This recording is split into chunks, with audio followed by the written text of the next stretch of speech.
திராவிட முன்னேற்ற கழகத்தின் தலைவர் தமிழ்நாடு முதலமைச்சர் அண்ணன் தளபதி ஸ்டாலின் அவர்களின் வாழ்த்துக்களோடு திருப்போரூர் தொகுதியில் பன்னீர்தாஸ் அவர்கள் பானை சின்னத்திலே போட்டியிடுகிறார்.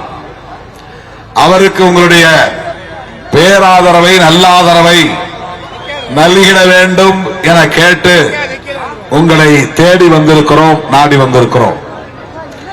அதற்கு முன்னதாக கடந்த முறை இதே தொகுதியில் போட்டியிட்ட தம்பி SS பாலாஜி அவர்களுக்கு ஆதரவளித்து அவரை சட்டமன்ற உறுப்பினராக்கிய உங்களுக்கு நான் இந்த முறையும் இந்த நேரத்திலும் இந்த நாளிலும் என்னுடைய நெஞ்சார்ந்த நன்றியை உரித்தாக்குகிறேன். அவர் கடந்த 5 ஆண்டுகளாக திறம்பட சட்டமன்றத்தில் பணியாற்றினார். தமிழ்நாடு முதலமைச்சர் தட்டி கொடுக்கும் வகையில் பணியாற்றினார். அவருக்கு நான் 2வது முறை வாய்ப்பளிக்க இயலவில்லை. அடுத்தடுத்து புதியவர்களுக்கு வாய்ப்பளிக்க வேண்டும் என்று கட்சியில் ஒரு நிலைப்பாடு எடுத்த காரணத்தினால் அவருக்கும் ஷானவாஸ் ஆகியோருக்கு பனையூர் பாபு உள்ளிட்டோருக்கு வாய்ப்பளிக்க இயலவில்லை. இந்த முறை திருப்போரூர் தொகுதியில் பன்னீர்தாஸ் விடுதலை சிறுத்தைகள் கட்சியின் அமைப்பு செயலாளர் ஏறத்தாழ 20 ஆண்டுகளாக என்னோடு தொடர்ந்து பயணிக்கக்கூடியவர். சென்னை கார்ப்பரேஷன் கவுன்சிலராக ஒரு முறை சுயேட்சையாக வெற்றி பெற்று அதன் பிறகு விடுதலை சிறுத்தையாய் தன்னை அதிகாரபூர்வமாக அறிவித்துக் கொண்டவர். கடந்த முறை மக்கள் நல கூட்டணி அமைத்த போது 2016 சோழிங்கநல்லூர் தொகுதி வேட்பாளராக போட்டியிட்டு வெற்றி வாய்ப்பை இழந்தவர். அவர் ஒரு தொழிலதிபர், விளம்பரம் இல்லாமல் ஏழை எளிய மக்களுக்கு ஏராளமான உதவிகளை செய்து வரக்கூடியவர். முதியோர் இல்லங்களுக்கு, அனாதை இல்லங்களுக்கு, மாற்றுத்திறனாளிகளுக்கு இப்படி விளம்பரம் இல்லாமல் ஏராளமானவர்களுக்கு தொடர்ந்து உதவிகளை செய்து வருகிறவர், நற்றொண்டு ஆற்றி வருகிறவர். ஒவ்வொரு முறையும் தேர்தலில் போட்டியிட வேண்டும் என்று அவர் 2021 கேட்டபோது கூட அந்த வாய்ப்பை அளிக்க இயலவில்லை. ஆகவே இந்த முறை அவருக்கு சுழற்சி முறையில வழங்கி இருக்கிறோம். அவ்வளவுதான். தம்பி பாலாஜி மீது எந்த வருத்தமும் இல்லை. சுழற்சி முறையில 3 பேருக்கு வாய்ப்பளித்திருக்கிறோம். ஷானவாசுக்கு பதிலாக அப்துல் ரஹ்மான், SS பாலாஜிக்கு பதிலாக பன்னீர்தாஸ், பனையூர் பாபு போட்டியிட்ட இடத்திலே இன்றைக்கு பொதுச் செயலாளர் சிந்தனை செல்வன் மீண்டும் போட்டியிடுகிறார். அவர் பொதுச் செயலாளர் என்கிற முறையில் அவருக்கு மறுபடியும் களத்திலே போட்டியிடுகிற வாய்ப்பை வழங்குகிறோம். ஆகவே SS பாலாஜி அவர்கள் திறம்பட பணியாற்றியவர். இந்த தொகுதியின் மேம்பாட்டுக்காக சட்டமன்றத்திலே குரல் கொடுத்தவர். அந்த நன்றி உணர்வோடு மீண்டும் உங்களை சந்திக்க வந்திருக்கிறோம். வேட்பாளர் தான் மாறி இருக்கிறார். ஆனால் அண்ணன் முத்துவேல் கருணாநிதி ஸ்டாலின் அவர்களின் வாழ்த்துக்களோடு, தோழமை கட்சி தலைவர்களின் வாழ்த்துக்களோடு இந்த களத்திலே நிற்கிற பன்னீர்தாஸ் அவர்களுக்கு உங்கள் பேராதரவை நல்க வேண்டும் என்று கேட்டுக் கொள்கிறேன். திராவிட முன்னேற்ற கழகத்தின் ஆட்சி மீண்டும் தொடர வேண்டும். திமுக முழக்கமே ஸ்டாலின் தொடரட்டும், தமிழ்நாடு வெல்லட்டும் என்பதாகும். ஸ்டாலின் தொடரட்டும், திமுக வெல்லட்டும் என்று சொல்லவில்லை. ஸ்டாலின் தொடரட்டும், மதசார்பற்ற முற்போக்கு கூட்டணி வெல்லட்டும் என்று சொல்லவில்லை. ஸ்டாலின் தொடரட்டும், தமிழ்நாடு வெல்லட்டும். இதுதான் அண்ணன் முத்துவேல் கருணாநிதி ஸ்டாலின் அவர்களின் முழக்கம். இதில் நுட்பமான அரசியல் இருக்கிறது, தொலைநோக்கு பார்வை இருக்கிறது. இங்கே நடக்கிற தேர்தல் யுத்தம் என்பது திமுக அணிக்கும் அதிமுக அணிக்கும் இடையிலான சராசரியான ஒரு தேர்தல் அல்ல. தமிழ்நாடு ஒட்டுமொத்தமாக ஒரு சக்தியை எதிர்த்து நிற்கிறது. அந்த சக்தி எது? அதுதான் இந்த முழக்கத்தில் உள்ள செய்தி. தமிழ்நாடு வெல்லட்டும், ஸ்டாலின் வெல்லட்டும் என்று சொல்லி இருக்கலாம், திமுக வெல்லட்டும் என்று சொல்லி இருக்கலாம், மதசார்பற்ற முற்போக்கு கூட்டணி வெல்லட்டும் அல்லது திமுக கூட்டணி வெல்லட்டும் என்று சொல்லி இருக்கலாம். அப்படி சொல்லாமல் தமிழ்நாடு வெல்லட்டும் என்று முதலமைச்சர் அவர்கள் திராவிட முன்னேற்ற கழகத்தின் சார்பில் ஒரு முழக்கத்தை முன்வைத்திருக்கிறார். அதற்கு என்ன காரணம் என்றால், திமுக கூட்டணியை எதிர்த்து நிற்கிற அதிமுக பாஜக கூட்டணி சராசரியான அரசியல் கட்சிகள் சேர்ந்து உருவாக்கி இருக்கிற கூட்டணி அல்ல. அவர்கள் தமிழ்நாட்டுக்கு எதிரான கொள்கைகளை கொண்டவர்கள், தமிழ்நாட்டு மக்களுக்கு எதிரான கொள்கைகளை கொண்டவர்கள், தமிழுக்கு எதிரான கொள்கைகளை கொண்டவர்கள், தமிழ் மக்களுக்கு தமிழர் பண்பாட்டுக்கு எதிரான கொள்கைகளை கொண்டவர்கள், சங் பரிவார்கள். அதிமுகவாக இங்கே களத்தில் இல்லை. அது பாஜகவின் இன்னொரு அணியாக களத்திலே நிற்கிறது. பாஜக ஒரு சராசரியான அரசியல் கட்சி அல்ல. தேர்தலில் போட்டியிட்டு ஆட்சி அதிகாரத்தை கைப்பற்றி மக்களுக்கு தொண்டு செய்கிற சராசரியான அரசியல் கட்சி அல்ல. அது ஐரோப்பிய நாட்டை சார்ந்த நாடுகளை சார்ந்த தலைவர்களாலேயே விமர்சிக்கப்படுகிற பிற்போக்குத்தனமான கருத்தியலை கொண்ட ஒரு கட்சி. தமிழ் அவர்களுக்கு பிடிக்காது, தமிழர் பண்பாடு அவர்களுக்கு பிடிக்காது. ஒப்புக்கு திருவள்ளுவரை உயர்த்தி பிடிக்கிறார்கள், ஒப்புக்கு திருக்குறளை மனப்பாடம் செய்து மோடி பேசுகிறார். ஆனால் அவர்களுக்கு தமிழின் தொன்மை பிடிக்காது, தமிழர்களின் தொன்மையான நாகரிகம் பிடிக்காது. தமிழர்களுக்கு எதிரான கருத்தியலை தொடர்ந்து பேசி வரக்கூடியவர்கள், இந்தியை திணித்து தமிழர்களை எல்லாம் இந்தி பேசக்கூடிய மக்களாக மாற்ற வேண்டும் என்பது அவர்களின் நோக்கம். அவர்களின் வட இந்திய பண்பாட்டை தமிழ்நாட்டிலும் திணித்து இந்தியா முழுவதும் ஒரே கலாச்சாரம், ஒரே பண்பாடு என்பதை நிலைநாட்ட துடிக்கிறவர்கள். தமிழர்களுக்குரிய தனித்துவத்தை அவர்கள் ஒருபோதும் ஏற்றுக்கொள்வதில்லை. அவர்களுக்கு ஒரே தேசம், ஒரே கலாச்சாரம். ஒரே கலாச்சாரம் என்றால் அவர்கள் பின்பற்றுகிற கலாச்சாரத்தை தான் தமிழர்களும் பின்பற்ற வேண்டும். அதுதான் அவர்களின் நோக்கம். ஒரே தேசம், ஒரே தேர்தல், அதற்கான முயற்சிகளை மேற்கொண்டு வருகிறார்கள். மாநில கட்சிகளே இருக்கக்கூடாது. திமுக, அதிமுக இந்த மாநில கட்சிகள் எல்லாம் வளர்ந்திருப்பதால் தான் தேசிய கட்சியாக இருக்கிற பாஜகவால் வளர முடியவில்லை. மாநில கட்சிகளோடு கூட்டணி வைத்து மாநில கட்சிகளை சிதைக்கிற வேளையில் பாஜக ஈடுபட்டு வருகிறது. திமுக ஒரு மாநில கட்சி, தமிழ்நாட்டில் செல்வாக்கோடு இருக்கிறது. 6 முறை தமிழ்நாட்டை ஆண்டிருக்கிற கட்சி. அதிமுக திமுகவுக்கு எதிரான வலிமையை பெற்ற கட்சி, அதுவும் 5 முறை தமிழ்நாட்டை ஆண்டிருக்கிறது. ஆக திமுக அதிமுக என்கிற 2 மாநில கட்சிகளுக்கு இடையிலான அரசியலாக இது மாறி போனதால் தேசிய கட்சியாக இருக்கிற பாஜகவால் இங்கே வளர முடியவில்லை. எனவே முதலில் அதிமுகவை அழிக்க வேண்டும், பிறகு திமுகவை வீழ்த்த வேண்டும். இதுதான் பிஜேபியின் செயல் திட்டம். மாநில உணர்வுகள் வளரக்கூடாது, மொழி உணர்வு வளரக்கூடாது. மும்மொழி திட்டத்தை நடைமுறைப்படுத்தி இந்தியை பிள்ளைகளை படிக்க வைத்து 20-25 ஆண்டுகளுக்கு பிறகு அத்தனை பேரும் இந்தி பேசக்கூடியவர்களாக மாற்றிவிட்டால் வட இந்தியக்காரர்கள், இந்தி பேசக்கூடியவர்கள் மிக இலகுவாக தமிழ்நாட்டையும் வளைத்து போட்டு விடுவார்கள். அவர்கள் விரும்புகிறபடி பாடத்திட்டத்தை கொண்டு வருவார்கள், அவர்கள் விரும்புகிறபடி கலாச்சாரத்தை திணிப்பார்கள்.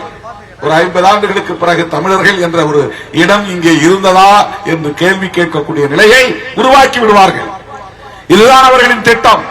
சராசரியான அரசியல் கட்சி அல்ல. மதவெறியை பரப்புவார்கள். நாம் எல்லாம் மொழி உணர்வை பெற்றிருக்கிறோம், நாங்கள் தமிழர்கள், எங்கள் நாகரிகம் தமிழர் நாகரிகம் என்கிற போது சாதி உணர்வும் மத உணர்வும் பின்னுக்கு தள்ளப்பட்டது. அதுதான் பெரியாரின் சாதனை, அதுதான் அண்ணாவின் சாதனை, அதுதான் கலைஞரின் சாதனை, அதுதான் அதிமுகவும் உடன்பட்ட கொள்கை கோட்பாடு. எம்ஜிஆருக்கும் ஜெயலலிதாவுக்கும் அதுதான். தேசிய கட்சிகள் அதனால் தான் தமிழ்நாட்டிலே வளராமல் போனது. அப்படிப்பட்ட தமிழ் உணர்வை, தமிழர் பண்பாட்டை சிதைத்துவிட்டு அவர்கள் விரும்புகிற கலாச்சாரத்தை வளர்த்தெடுப்பது. மாநில கட்சிகள் இருந்தால் மொழி உணர்வு இருக்கும், மாநில கட்சிகளை அழிக்க வேண்டும்.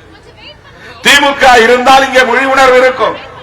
திமுக வலுவோடு இருந்தால் இங்கே மொழி இனம் என்கிற மாநில சுயாட்சி போன்ற கோரிக்கைகள் தான் உயர்த்தி பிடிப்பார்கள். மற்றதெல்லாம் இரண்டாம் பட்சம் தான். ஆனா அவர்கள் மொழி இனம் பேசக்கூடாது. நாமெல்லாம் இந்தியர்கள், இந்துக்கள், மத அடிப்படையில். அதனால் முஸ்லிம்களுக்கு எதிரான வெறுப்பு அரசியல், அதனால் கிறிஸ்தவர்களுக்கு எதிரான வெறுப்பு அரசியல். இதை எந்த அரசியல் கட்சியும் செய்யாத ஒரு அரசியல். இடதுசாரிகள் அப்படி வெறுப்பு அரசியலை பேசுவார்களா? காங்கிரஸ் வெறுப்பு அரசியலை பேசுகிறதா? திமுக என்றைக்காவது ஒரு குறிப்பிட்ட மதத்தையோ இனத்தையோ சாதியையோ வெறுப்பாக பேசியிருக்கிறதா? அப்படிப்பட்ட சதி அரசியல் உண்டா? இதனால் தான் விடுதலை சிறுத்தைகள் திராவிட முன்னேற்ற கழகத்தோடு கைகளை இறுக பற்றி நிற்கிறது. விடுதலை சிறுத்தைகள் பேசுகிற சமூக நீதியை திமுக பேசுகிறது. திமுக பேசுகிற சமூக நீதி அரசியலை விடுதலை சிறுத்தைகள் பேசுகிறது. அதனால்தான் கொள்கை உடன்பாடு. வெறும் சீட்டுக்காக நோட்டுக்காக என்றால் எடப்பாடியோடு போயிருக்க முடியும், ஏன் பிஜேபியோடு கூட போக முடியும், ஏன் இப்போது புதிதாக கட்சி தொடங்கி இருக்கிற நண்பர் விஜய் கூட வெளிப்படையாக ஆட்சியிலும் பங்கு அதிகாரத்திலும் பங்கு தர தயார் என்று சொன்னார். நாங்கள் என்ன பல்லை இடித்துக் கொண்டு அந்த பக்கம் போனோமா? ஆசை பேராசைப்பட்டு எங்களுக்கு இந்த கூட்டணி வேண்டாம், இங்கே எங்களுக்கு 6, 8 என்று தான் தருகிறீர்கள், நாங்கள் அந்த பக்கம் போனால் 20, 30, 40 என்று கூடுதலாக வாங்க முடியும், ஆட்சியிலே எங்களால் பங்கு பெற முடியும், துணை முதலமைச்சர் ஆக முடியும், மந்திரிகள் ஆக முடியும் என்று ஆசைப்பட்டு போனோமா? விஜய் தனி இயக்கம் கண்டாலும் பாஜகவின் செயல் திட்டத்தை நடைமுறைப்படுத்துவதற்காகத்தான் களத்தில் பிறந்திருக்கிறார். ஏதோ அவர் மீது நான் குற்றம் சாட்டுறேன்னு நினைக்காதீங்க. அவருக்கு என்ன ஒரே நோக்கம்? திமுகவை வீழ்த்தணும். திமுகவை வீழ்த்தி விட்டு யார் இங்கே ஆட்சிக்கு வரப்போகுது? நீங்க வந்துட முடியுமா? அந்த தேர்தலில் விஜய் முதலமைச்சர் ஆகிட முடியுமா? பெரம்பூர்ல ஜெயிப்பாரா?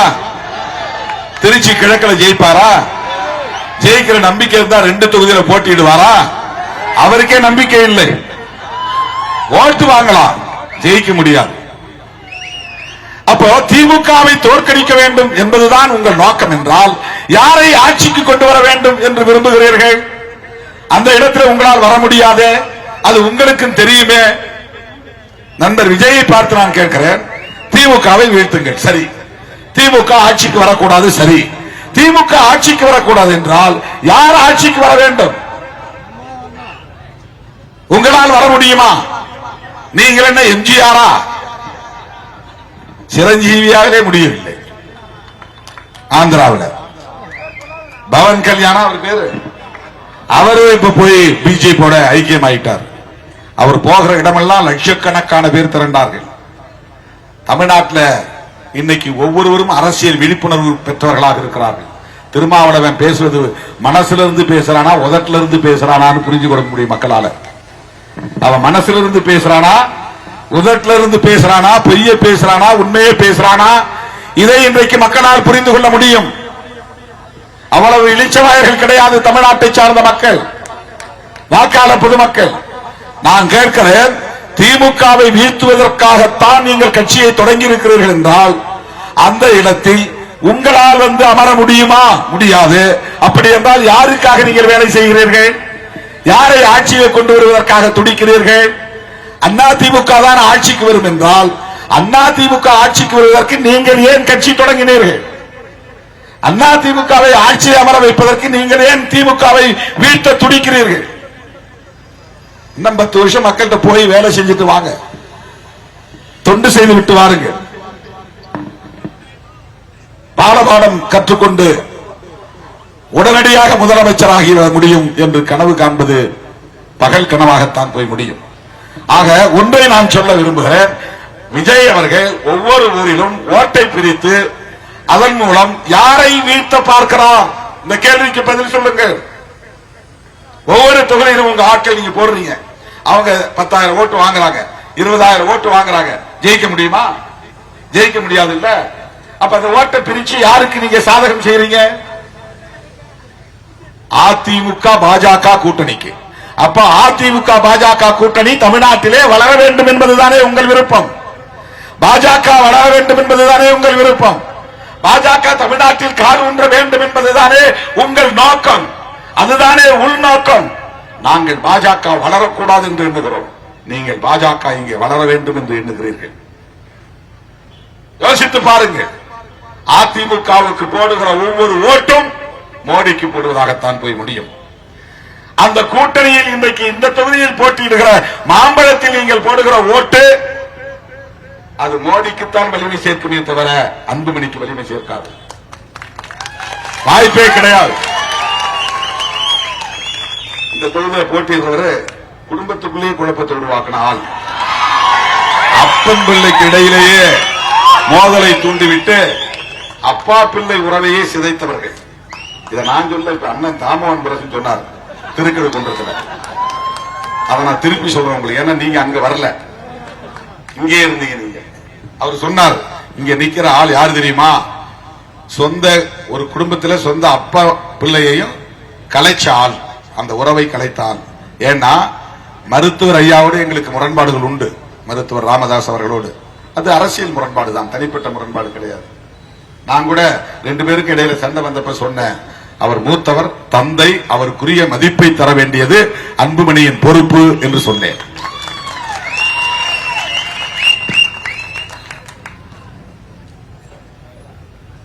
இந்த தொகுதியில் போட்டியிடக்கூடிய வேட்பாளர் மருத்துவர் ராமதாஸ் அவர்களுக்கு எதிராக செயல்பட்டு பாமகவை 2ஆக உடைப்பதற்கு காரணமாக இருந்தவர். இப்ப இங்க வந்து சாதியை சொல்லி ஓட்டு கேட்கிறார். அது ஒரு பக்கம் இருக்கட்டும். ஆனால் பாமக அதிமுக கூட்டணி கொள்கை கூட்டணியா? நான் சொல்லுவேன், திமுகவோடு நான் கூட்டணி வைப்பதற்கு காரணங்கள் என்ன? 3 மணி நேரம் என்னால் விளக்கமாக பேச முடியும். 3 மணி நேரம் என்னால் பேச முடியும். திமுகவோடு விடுதலை சிறுத்தைகள் கட்சி உறவை நீடிப்பதற்கு, கொண்டாடுவதற்கு, அந்த உறவை உடும்பிப்பிடி உறவாக பற்றி நிற்பதற்கு, இறுக பற்றி நிற்பதற்கு என்ன காரணம் என்றால் கொள்கைதான், வேறொன்றும் இல்லை. எனக்கு 8 சீட்டா 10 சீட்டா அது பிரச்சனை கிடையாது. ஆனால் திமுகவோடு நின்றால்தான் தமிழ்நாட்டை ஆக்கிரமிப்பு செய்ய நினைக்கிற, துடிக்கிற பாஜகவை இங்கே வரவிடாமல், வளரவிடாமல், வலுப்பெற விடாமல் தடுக்க முடியும் என்ற புரிதல். அதற்காகத்தான் திராவிட முன்னேற்ற கழகத்தோடு கைகோர்த்து நிற்கிறோம். பாமக அன்புமணி அவர்கள் எடப்பாடி அவர்களை பற்றி பேசியது இன்றைக்கு யூடியூப்ல கிடக்கு. எடப்பாடி அவ்வளவு தரம் தாழ்ந்து ஏதோ டயர் பேசியவர் அவர்தான். இப்போ எந்த அடிப்படையில் உறவு? எடப்பாடியோடு கூட்டணி வைத்தால் தூக்கு மாட்டி சாவலாம் என்று சொன்னவர் யார்? இப்போ கூட்டணி எந்த அடிப்படையிலே உறவு? கூட்டணி. பாஜகவுக்கும் அதிமுகவுக்கும் கொள்கை அடிப்படையில் ஏதேனும் ஒரு புள்ளியில் உடன்பாடு உண்டா? அதிமுக பெரியார் பாசறையில் வளர்ந்த இயக்கம். எம்ஜிஆர், ஜெயலலிதா போன்றவர்கள் பெரியாரோடு கடப்பணி ஆற்றியவர்கள். பெரியார் பேசிய சமூக நீதியை பேசியவர்கள். ஜெயலலிதா அம்மையாருக்கு ஆசிரியர் கே வீரமணி சமூக நீதி காத்த வீராங்கனை என்று கூட பட்டம் கொடுத்து பாராட்டி இருக்கிறார். அவர் பரப்பால் பார்ப்பன சமூகத்தை சார்ந்தவராக இருந்தாலும் அரசியலால் எம்ஜிஆர் வழியில் நின்று பெரியார் அரசியலை பேசியவர். அதனால்தான் ஒரு கட்டத்திலே 2014 முத்தமிழறிஞர் கலைஞர் எதிர்த்து நின்றாலும் அவரை எதிர்ப்பதற்கு பதிலாக ஜெயலலிதா அம்மையார் நாடாளுமன்ற பொதுத் தேர்தலின் போது மோடியா லேடியா மோதி பார்ப்போம் வா என்று அறைகூவல் விட்டவர். நேரடியாக பிஜேபி எதிர்த்தவர். நான் ஒரு தவறு இழைத்து விட்டேன், என் அரசியல் வாழ்வில் பெரும் தவறு இழைத்து விட்டேன், பாஜகவை ஆதரித்து விட்டேன், அது பெரும் பிழை சொன்னவர் ஜெயலலிதா. அதற்காக ஒரு பரிகாரம் செய்தேன், வாஜ்பாய் ஆட்சியை நானே கவிழ்த்தேன் சொன்னவர் ஜெயலலிதா. அத்துடன் நின்றுவிடவில்லை. இனி எந்த காலத்திலும் அதிமுக பாஜகவோடு கூட்டணி சேராது. எடப்பாடி அவர்களே, ஜெயலலிதா அம்மையார் இப்படி சொன்னாரா இல்லையா? அந்த பாஜகவை நீங்கள் தோளிலே தூக்கிக் கொண்டு வீதி வீதியாக வருகிறீர்களே, அதிமுக தொண்டர்களை விட்டு பாஜகவின் சின்னத்தை சுவர்களில் எழுத வைக்கிறீர்களே, பாஜகவை இங்கே வலுப்பெற வைப்பதற்கு வழிவகை செய்கிறீர்களே, சிவப்பு கம்பளம் இருக்கிறீர்களே, இது நியாயமா? தோழர்களே, அந்த கும்பலை வீழ்த்துகிற வலிமை தமிழகத்தில் அண்ணன் தளபதி மு.க. ஸ்டாலின் அவர்களுக்கு மட்டுமே உள்ளது. அவரோடு நாங்களும் சேர்ந்து நிற்பதால் தொடர்ந்து அவர்களை முறியடித்து வருகிறோம். 2019 நாடாளுமன்ற தேர்தலில் வெற்றி, 2021 சட்டப்பேரவை தேர்தலில் வெற்றி, 2021 உள்ளாட்சி தேர்தல்களில் வெற்றி, 2024 நாடாளுமன்ற தேர்தலில் வெற்றி. திமுக வரலாற்றிலேயே இப்படி தொடர் வெற்றி கிடையாது. முத்தமிழறிஞர் கலைஞர் காலத்தில் கூட தொடர் வெற்றி. இந்த தொடர் வெற்றியை சாதிப்பதற்கு அண்ணன் முத்துவேல் கருணாநிதி ஸ்டாலின் அவர்களுக்கு உற்ற துணையாக இருப்பது விடுதலை சிறுத்தைகள் கட்சி, காங்கிரஸ் பேரியக்கம், இடதுசாரிகள், இஸ்லாமிய கட்சிகள். போன முறை 2021 அதிமுகவோட நாங்க இருந்தோம். இப்ப திமுகவோடு வரணும். இப்ப தேமுதிக கடைசியாக நம்மோடு சேர்ந்திருக்கிறார்கள். தேமுதிக தோழர்களே, நண்பர் விஜய் ஆட்சியிலும் பங்கு அதிகாரத்திலும் பங்கு தர தயார் என்று சொல்லியும் கூட தேமுதிக அந்த பக்கம் போகல, எஸ்டிபிஐ அந்த பக்கம் போகல, மனிதநேய ஜனநாயக கட்சி அந்த பக்கம் போகல, ஏன் நடிகர் கருணாஸ் கூட போகல. அவரும் நடிகர், இவரும் நடிகர், ரெண்டு பேரும் ஃப்ரெண்ட்ஷிப் சினிஃபீல்ட்ல. அதனால நீங்க ஒரு ஹீரோ, நான் ஒரு காமெடியன், அவரு ஹீரோவா பல படங்கள் நடிச்சிருக்கிறார். அந்த அடிப்படையில் கூட அவர் அங்கே போய் சேரவில்லை. விஜய் அவர்கள் கட்சி தொடங்கி 3 ஆண்டுகள் ஆகியும் தேர்தல் களத்திற்கு வரிந்து கட்டிக்கொண்டு களம் இறங்கியும் ஒரே ஒரு கட்சி கூட, ஒரு அமைப்பு கூட விஜய் அவர்களோடு ஏன் போகவில்லை? காரணம், அவர் கட்சி தொடங்கி இருப்பதே முஸ்லீம் வாக்குகளையும் கிறிஸ்தவர் வாக்குகளையும் திமுக கூட்டணிக்கு போக விடாமல் பிரிப்பதற்காகத்தான். ஒரே காரணம். எல்லா சமுதாயத்திலிருந்து ஓட்டு பிரியும், அது வேற விஷயம். ஆனா பிஜேபிக்கு ஒரு செயல் திட்டம் இருக்கு. நாம எவ்வளவு பாடுபட்டாலும் முஸ்லீம் ஓட்டை வாங்க முடியாது.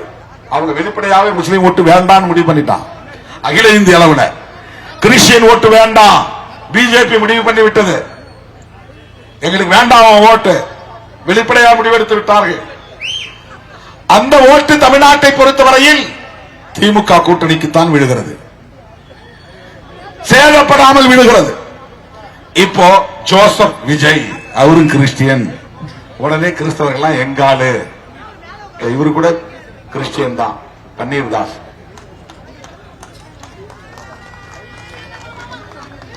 ஜோசப் விஜய் ஒண்ணு, கிறிஸ்தவர்கள் ஓட்டெல்லாம் அவர் பக்கம் வரும். முஸ்லிம்கள் முதல் ஓட்டர்ஸ், ஃபர்ஸ்ட் ஓட்டர்ஸ் இந்த சின்ன பிள்ளைங்க, 18 வயசு நிரம்பியவர்கள். அவங்களுக்கு அரசியல் தெரியாது, திமுக கூட்டணி பத்தி தெரியாது, பிஜேபி பத்தி தெரியாது, விஜய் அரசியலுக்கு வராருங்கிறது தெரியாது. சினிமாவோட பார்த்தோம், இப்ப திடீர்னு நீதிக்கு வந்து நிற்கிறாரு, ஒரு கிரேஸ்ல வரா. அந்த ஓட்டை எல்லாம் பிரிப்பதுதான் அவர்களின் உத்தி. அவர்களின் உத்தி எப்படின்னா, திமுக கூட்டணிக்கு முஸ்லீம் ஓட்டும் கிறிஸ்டியன் ஓட்டும் பெருவாரியாக என்பாசாக போய் விழுகிறது. அதை பிரிக்க வேண்டும். 300 ஓட்டு 400 ஓட்டு என்று ஒரு தொகுதிக்கு பிரித்தால் கூட, ஒவ்வொரு சட்டமன்ற தொகுதி பிரித்தால் கூட அது வெற்றி வாய்ப்பை பாதிக்க வாய்ப்பு இருக்கிறது. 1000 ஓட்டு 2000 ஓட்டு பிரித்தால் கூட வெற்றி வாய்ப்பை பாதிக்கும். ஆகவே திமுக கூட்டணியின் வெற்றி வாய்ப்பை பாதிப்படைய வைப்பதற்காக களமிறங்கி இருப்பவர் தான் நண்பர் விஜய். பொதுமக்கள் புரிந்து கொள்ள வேண்டும். அப்படி விஜய் அவர்களும் பிஜேபியும் அதிமுகவும் அந்த கூட்டணி கட்சிகளும் செய்கிற வேலைகள் தமிழ்நாட்டின் நலன்களுக்காக அல்ல, RSS உள்ளிட்ட சங் பரிவார்களின் கனவை நனவாக்குவதற்காகத்தான் செயல்படுகிறார்கள். தமிழ்நாட்டை உத்தரப்பிரதேசமாக மாற்றி விடுவார்கள், தமிழ்நாட்டை மகாராஷ்டிராவாக மாற்றுவார்கள், தமிழ்நாட்டை மத்திய பிரதேசமாக மாற்றி விடுவார்கள், தமிழ்நாட்டை பீகாரை போல மாற்றி விடுவார்கள். நாளொரு மேனியும் பொழுதொரு வண்ணமும் மதத்தின் பெயரால் சண்டைகள் நடக்கும், வன்முறைகள் நடக்கும், சமூக அமைதி நிலவாது, நல்லிணக்கம் இருக்காது. என்னதான் சாதிகளாய் நாம் பிரிந்து கிடந்தாலும் தமிழ்நாடு பிற மாநிலங்களை ஒப்பிடுகிற போது நல்லிணக்கத்தை பேணுகிற மாநிலம். பாபர் மசூதி இடிக்கப்பட்ட போது வட இந்திய மாநிலங்களில் எல்லாம் முஸ்லிம்களை தேடி தேடி வெட்டினார்கள். இஸ்லாமியர்களுக்கும் இந்துக்களுக்கும் இடையிலான வன்முறை வெறியாட்டமாக மாற்றினார்கள். அந்த நேரத்திலும் தமிழ்நாடு அமைதியாக இருந்தது, முஸ்லிம்கள் பாதுகாப்பாக இருந்தார்கள். முஸ்லிம்களுக்கு மற்றவர்களுக்கும் இடையில் ஒரு சின்ன உரசல் கூட ஏற்படவில்லை. அந்த அளவுக்கு பக்குவப்பட்ட மண் தமிழ்நாடு, பெரியார் மண் தமிழ்நாடு. அதை சீர்குலைக்க நினைக்கிறார்கள். பெரியார் சிலைக்கு காவி உடைய உடுத்துறாங்க, திருவள்ளுவர் சிலைக்கு காவி உடை உடுத்துறாங்க. திருவள்ளுவர் என்ன RSS காரரா? யோசித்து பாருங்க. எச் ராஜா வாய்க்கு வந்தபடி பேசுகிறார், அண்ணாமலை வாய்க்கு வந்தபடி பேசுகிறார். 1-2 MLA ஜெயித்ததற்கே இப்படி பேசுகிறார்கள் என்றால் அதிமுகவை பயன்படுத்தி ஒரு 10 பேர் அவர்கள் உள்ளே போனால் நிலைமை என்ன ஆகும்?